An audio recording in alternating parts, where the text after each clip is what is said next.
आणि विदर्भामध्ये आल्यानंतर इंडस्ट्रीच्या बाबतीमध्ये आज मुख्यमंत्री महोदयांच्या नेतृत्वाखाली अजून एक निर्णय झाला, तो म्हणजे चंद्रपूर असेल, भंडारा असेल, गोंदिया असेल, गडचिरोली असेल, या संपूर्ण भागामध्ये किमान 10,000 एकर जमीन ही नव्यानं भूसंपादन करण्याच्या संदर्भामधले मुख्यमंत्री महोदयांनी निर्देश दिले.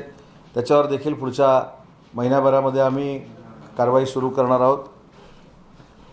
आता याच्यानंतर एक पक्षीय कार्यक्रम देखील आहे की शिवसेना सभासद नोंदणी जी सुरू झालेली आहे, त्या सभासद नोंदणीच्या कार्यक्रमाला देखील मी उपस्थित राहणार आहे. पण उद्योगमंत्री म्हणून मला सांगताना आनंद आहे की गडचिरोलीमध्ये देखील फार मोठी इन्व्हेस्टमेंट येते.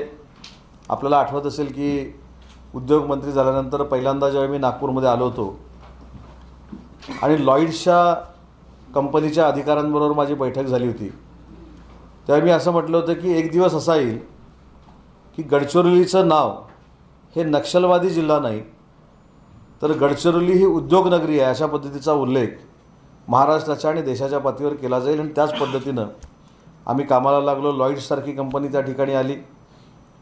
जोशी म्हणून एक उद्योजक आहेत, त्यांनी देखील 10,000 कोटीची इन्व्हेस्टमेंट त्या ठिकाणी केलेली आहे.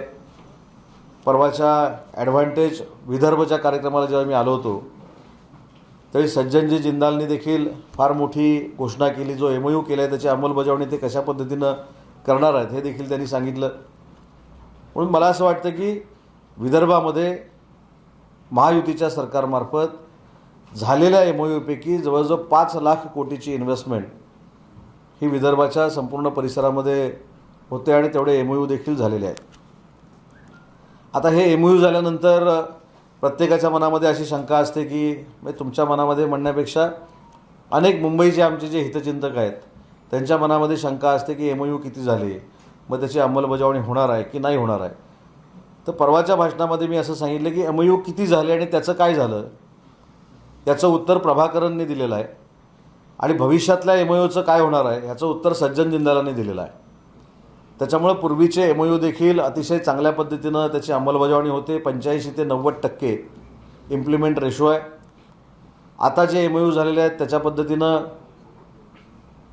कसे इम्प्लिमेंट करायचे यासाठी माझ्या अध्यक्षतेखाली एक समिती आता तयार होते. दर महिन्याभराने मी स्वतः त्याचा आढावा घेणार आहे की 15,70,000 कोटीची गुंतवणूक जी महाराष्ट्रामध्ये आलेली आहे ती कशा पद्धतीने येते, काय होते. आणि दुसरी एक फक्त आपल्याला विनंती करायची की जे आपल्याला ब्रीफिंग केलं जातं की गुंतवणूक आली म्हणजे 1 महिन्यामध्ये त्याची अंमलबजावणी होणार आहे, तर ही गुंतवणूक 3 वर्षासाठी 5 वर्षासाठी असते. त्याची सुरुवात आता झाली. त्यांना NOC देणं, त्या कॅबिनेट सब कमिटीमध्ये त्यांना त्यांच्या फॅसिलिटी उपलब्ध करून देणं, हे सगळे टप्पे आहेत. आणि याच्यातले काही टप्पे डावोसला जायच्या अगोदर देखील आम्ही पूर्ण केलेले आहेत. आणि ह्याच्यातनं अजून एक तुम्ही जे मला प्रश्न विचारणार आहात की डावोसच का, सज्जन जिंदाल डावोसला का गेले, अजून उद्योजक डावोसला का गेले, ते देखील उत्तर मी सुरुवातीलाच देतो. डावोस हा असा जगातला एक प्लॅटफॉर्म आहे की ज्या ठिकाणी जगातल्या सगळ्या कंपन्यांचे मालक, CEO, मोठमोठे राज्यकर्ते आलेले असतात आणि प्रत्येक इंडस्ट्रियलिस्टला वाटत असतं की माझा MOU जर डावोसला झाला तर त्याची नोंद ही जगभरामध्ये घेतली जाईल. त्यांचे जे इन्व्हेस्टर असतात ॲब्रॉडमधले ते त्यांना तिथे भेटत असतात. म्हणून हा डावोसला आपण उपक्रम करत असतो. डावोसच्या त्या उपक्रमामध्ये आपण सामील होत असतो. पण तिथं जरी सामील झालो तरी येणारी परकीय गुंतवणूक ही आपल्या महाराष्ट्रातल्या माणसानं जर खेचून आणली तर मला असं वाटतं की याच्यामध्ये आपल्या सगळ्यांना अभिमान असला पाहिजे, आपण त्याचं कौतुक केलं पाहिजे. आणि म्हणूनच डावोससारख्या प्लॅटफॉर्मवर MOU करण्याचं कारणच हे आहे की अतिशय चांगल्या पद्धतीचं आपल्या राज्याचं नाव, आपल्या देशाचं नाव जागतिक पातळीवर जातं. आज एक MOU होतो आहे ॲडव्हान्टेज विदर्भामध्ये. आमचे सेक्रेटरी देखील त्याच्यासाठी आलेले आहेत, गडकरी साहेब आहेत, मुख्यमंत्री महोदय आहेत. तर तो MOU आम्ही इथंच करतो आहे ना, तो विदर्भासाठीचाच MOU आहे. त्याच्यामुळे विदर्भामध्ये ज्या पद्धतीने इन्व्हेस्टमेंट येते त्याच्यामुळं हजारो लाखो लोकांना, मुलामुलींना त्याच्यातनं रोजगार मिळणार आहे. आणि हे कुठेही लोकांना फक्त आम्ही डावोसमधनं जाऊन इन्व्हेस्टमेंट आणली हे सांगण्यासाठी नाही, तर ही शाश्वत गुंतवणूक आहे आणि ही विदर्भामध्ये आम्ही करणार आहोत. तसंच विदर्भासह महाराष्ट्रामध्ये आम्ही करणार आहोत. एक प्रश्न असा आहे सर, MIDC हा एक पार्ट झाला तुमच्या खात्याचा, इतरही पार्ट आहे, मैत्री आहे, सिकॉम आहे आणि तुमचे बाकी डिपार्टमेंट्स आहेत, बॉयलर्स पासून खूप सारे छोटे छोटे डिपार्टमेंट्स आहेत. पण आता वेळही कमी झाला, तुम्हाला 1-2 महिनेच झाले ह्या पदभार स्वीकारून. तर विदर्भामध्ये रेशीम उद्योग असेल किंवा इतर जे प्रश्न आहेत त्यासाठी भविष्यात जसं आनंदवनामध्ये तुम्ही एक प्रोजेक्ट घेताय आता, तर विदर्भामध्ये MIDC, जमीन संपादन, डावस वगैरे सगळं सुरू आहे बॅटिंग तुमची गेल्या 4 वर्षापासून. पण रेशीम पासून धानापर्यंत MIDC यासाठी काय तुमचं विजन आहे? नाही, MIDC बरोबर आता आम्ही वस्त्रोद्योग पॉलिसी देखील केलेली आहे. विदर्भामध्ये अमरावतीचा जर विचार केला तर अमरावतीमध्ये सगळ्यात फास्टेस्ट ॲक्विजिशन 45 दिवसात 1000 एकरचं आम्ही केलं आणि तिथे देशामध्ये जे 6 PM मेगा टेक्स्टाईल पार्क झाले त्याच्यातला एक वस्त्रोद्योगाच्या निमित्तानं त्या ठिकाणी होतो आहे. आता काल देखील भाषणामध्ये मुख्यमंत्री महोदयांनी सांगितलं की काही ठिकाणी आपल्याकडे कॉटन बेल्ट आहे. मला देखील माहीत नव्हतं की कापसाचा अजून काय उपयोग आहे, परंतु डिफेन्सच्या कार्यक्रमाला गेल्यानंतर त्यांनी सांगितलं की जो हमीभाव आहे त्या हमीभावानं कापूस आम्ही खरेदी करू आणि तो डिफेन्ससाठी आपण वापरू. हे मला तर माहीत नव्हतं. मग त्यांना जागा द्यायचा प्रश्न असेल म्हणजे हा वेगळा बिझनेस सुरू होतो आहे. चंद्रपूरला आम्ही होतो, तिथं पितळेचं क्लस्टर करायचा निर्णय आपण घेतलेला आहे. गडचिरोलीमध्ये स्टील इंडस्ट्री होते. आपल्याला आठवत असेल की नागपूरला लिकर इंडस्ट्रीसाठी देखील प्रयत्न केला होता, त्याचा देखील आपण MOU केला होता, मी आलो होतो. तो तर शेतकऱ्यांसाठी अतिशय महत्त्वाचा प्रकल्प आहे. आजपर्यंत लिकर तयार करत असताना गहू असेल, तांदूळ असेल त्याच्यापासून झाली, पण आता नागपूरमध्ये जी प्रकल्प आपण आणलेला आहे ते जवापासून लिकर तयार करण्याचा जो उद्योग आहे तो इथं आलेला होता. म्हणून मला असं वाटतं की शेतकऱ्यांना देखील ह्या उद्योगातनं ताकद मिळणार आहे. कृषीपूरक उद्योग देखील ह्याच्यातनं निर्मिती होते. काही छोटे छोटे क्लस्टर देखील आपण करतो आहे. नागपूरमध्ये महिलांचं उदबत्ती बनवण्याचं एक क्लस्टर आहे. ते तर फार मोठं क्लस्टर आहे, त्याचा उल्लेख प्रत्येक ठिकाणी आम्ही करतो. मुख्यमंत्री रोजगार निर्मिती योजनेमधनं आपण स्टार्टअप देतो आहे. खादी ग्रामोद्योगमधनं आपण रोजगार उपलब्ध करून देतो आहे. मधांचं गाव जे आहे त्या मधांची गावं देखील आता जिल्हास्तरावर आपण करणार आहोत. आणि उद्योग विभागाबरोबरच मराठी भाषा हा देखील विभाग माझ्याकडे आहे. त्याच्यामुळं मराठी उद्योजकांना जे जे काही सहकार्य लागेल ते देखील करण्याची भूमिका भविष्यामध्ये उद्योग विभाग आणि मराठी भाषा विभाग घेणार आहे. हा होत आहेत ना, MOU आज साईन होत आहेत.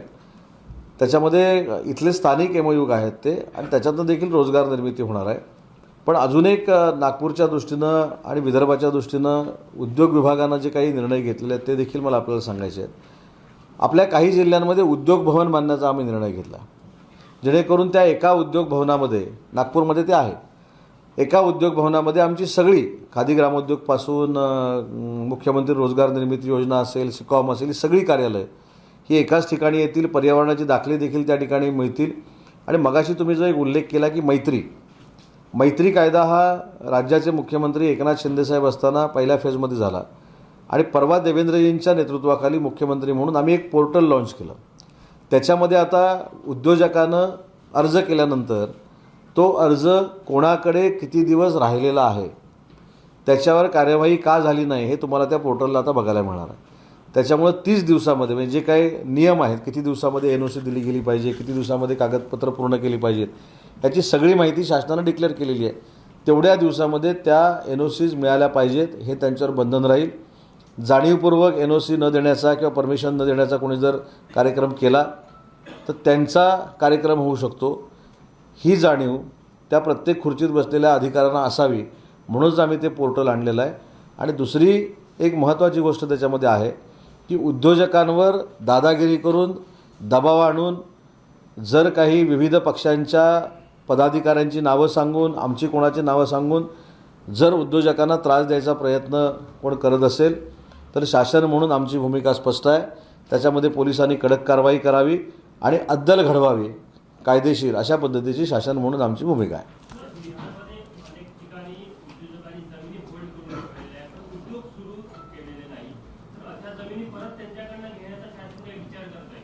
आजच म्हणजे योगायोग बघ कसं आहे, आजच ही चर्चा झाली 2 तासापूर्वी मुख्यमंत्री महोदयांशी की ज्या जमिनी फार मोठ्या पद्धतीनं घेऊन ठेवलेल्या आहेत आणि अपेक्षित असलेले प्रकल्प त्या ठिकाणी सुरू झाले नाहीत, तर त्यांना त्याची कारणं विचारून व त्यांना उरलेली जमीन जर आवश्यक नसेल तर ती अन्य उद्योजकांना देण्यासंदर्भात कुठची पॉलिसी करता येईल का, ही आत्ताच मुख्यमंत्री महोदयांची चर्चा झालेली आहे.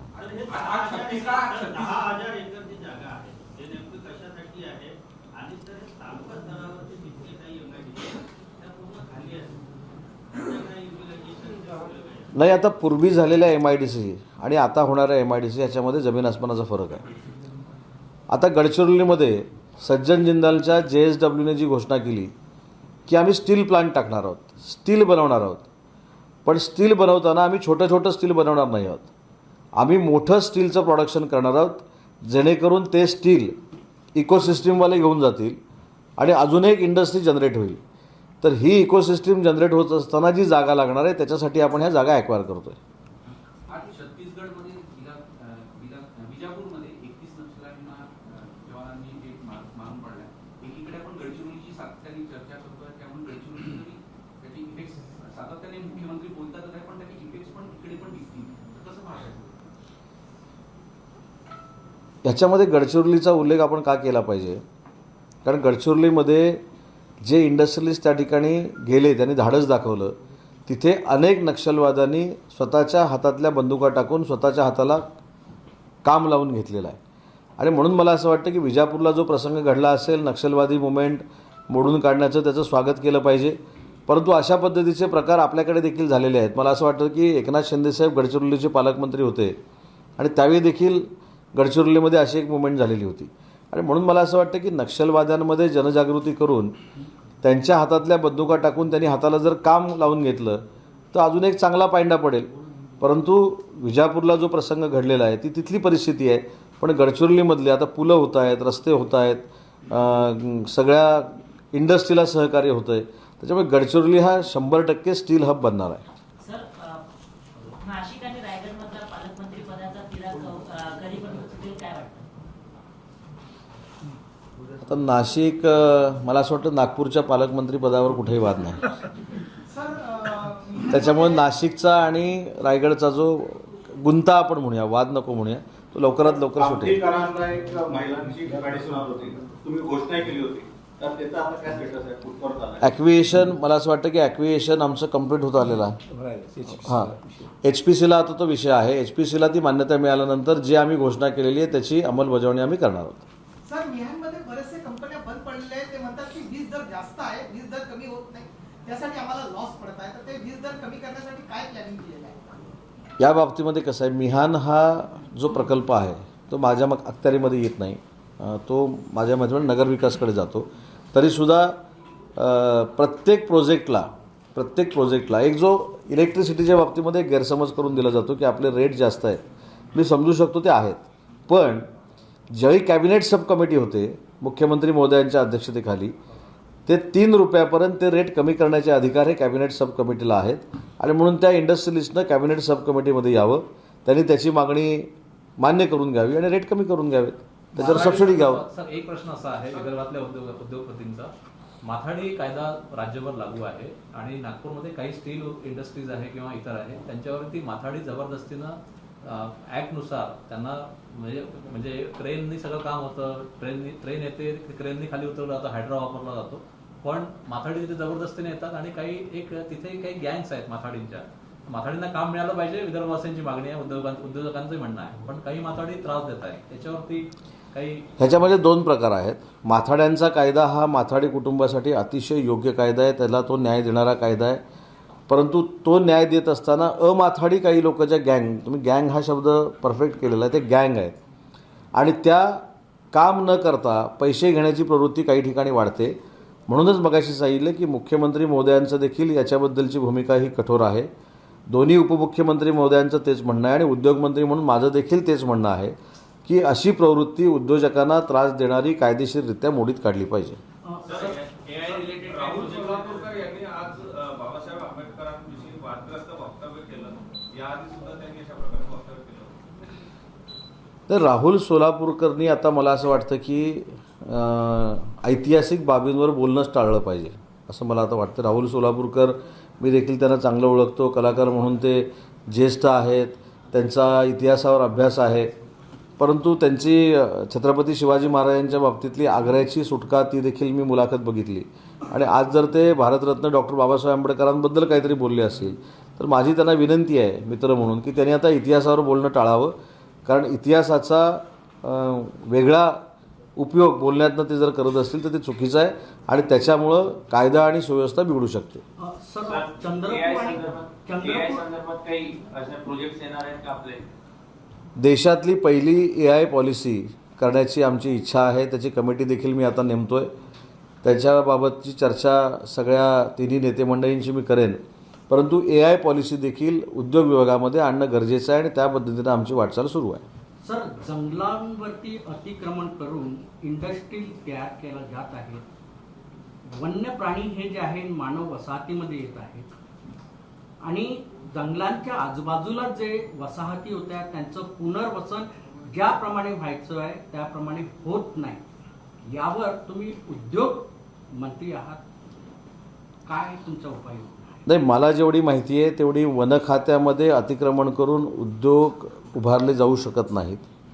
MIDC त्याचं माध्यम आहे आणि प्रायव्हेट लँडमध्ये 0.01% असं कुठं झालं असेल की वन खात्या नाही सांगतो ना वन खात्याच्या जागेवर अनियमितपणे किंवा जाणीवपूर्वक जर अतिक्रमण कोणी केलं असेल त्याच्यामध्ये कलेक्टरने लक्ष घातलं पाहिजे. दुसरी महत्त्वाची गोष्ट अशी आहे की उद्योजकांना दोन पद्धतीनं काम करता येतं. एक MIDCची जागा घेऊन आणि दुसरी स्वतःची प्रायव्हेट लँड घेऊन.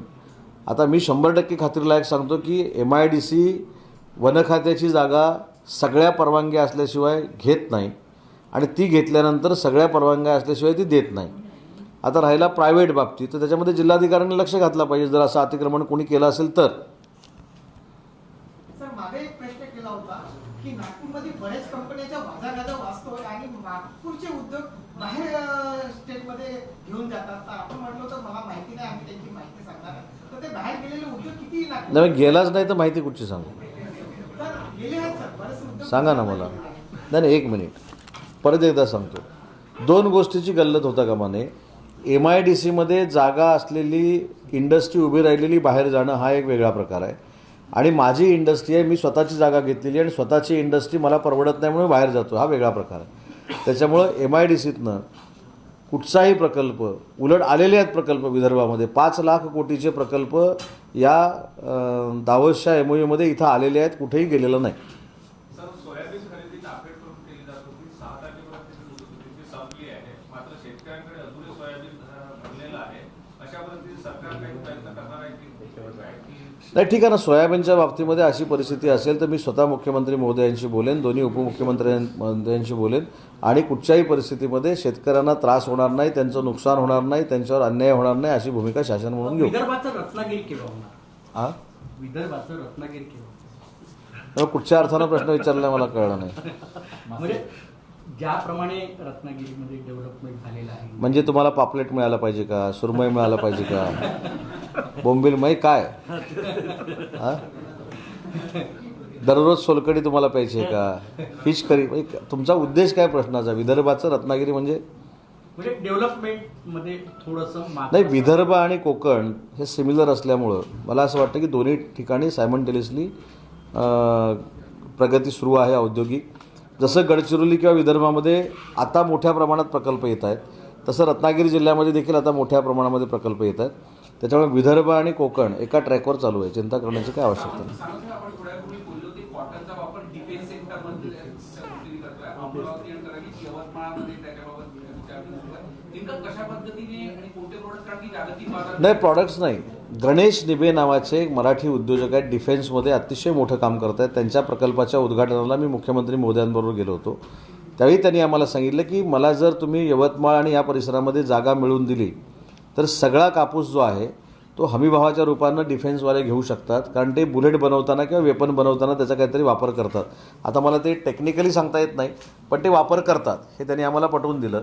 तर त्याच्यासाठी कापसाचा उपयोग होऊ शकतो असं त्यांनी सांगितलं आणि त्याच्या दृष्टीनं ते स्वतः आता सर्व्हे करणार आहेत डिफेन्सवाले. तरी शेवटचा प्रश्न असा आहे, हल्दीराम वगैरे मोठे उद्योग जे आहे नागपूरचे त्यांनी MIDCमध्ये काही जागा घेत नाही आणि इतरही मोठे उद्योग आहे की स्वतःच्या जागा डेव्हलप करून ते पार्क्स डेव्हलप करतात. काही पार्क्स जे आहेत जसे उमिया नावाचा एक पार्क आहे त्यात तेवढे डेव्हलपमेंट नाही. जी सिक्युरिटी महिलांसाठी म्हणजे काम करणारे लोक असतील ही सिक्युरिटी MIDC एरियामध्ये मिळते, बसेस गव्हर्नमेंटच्या असतात.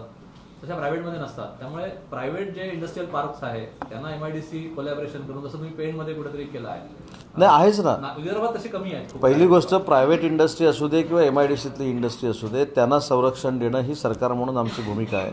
म्हणून मगाशी मी सांगितलं, पण तुम्ही कशा पद्धतीनं आमच्याकडे पुढे येता, कशा पद्धतीनं तुमची भूमिका मांडता, कशा पद्धतीनं तुम्ही पोलिसांचा आधार घेता किंवा प्रशासनाचा आधार घेता, त्याच्यावर हे सगळं अवलंबून आहे ना. त्याच्यामुळं प्रायव्हेट इंडस्ट्री जरी MIDCमध्ये नसली तरी शेवटी त्याचा आधार आम्हाला केलाच पाहिजे.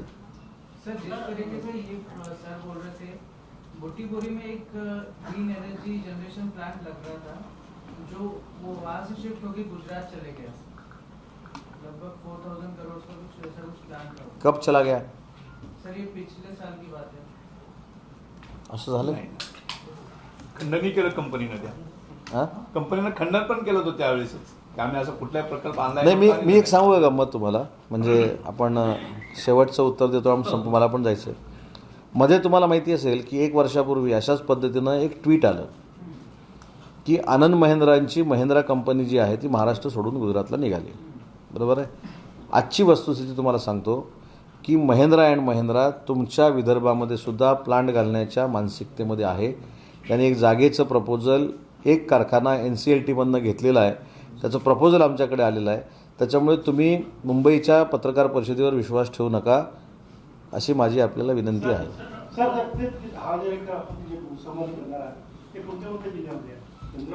चंद्रपूर, गडचिरोली, भंडारा, जिथं जिथं ही इकोसिस्टीम जनरेट होऊ शकते.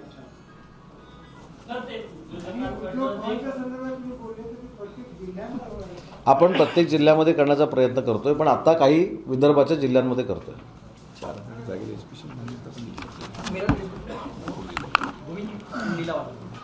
हे बघा, कालच्या HPCमध्ये म्हणजे कालच्या HPCमध्ये 4000 एकर जागा भूसंपादन करण्याच्या प्रस्तावाला काल HPCनं मान्यता पण दिली.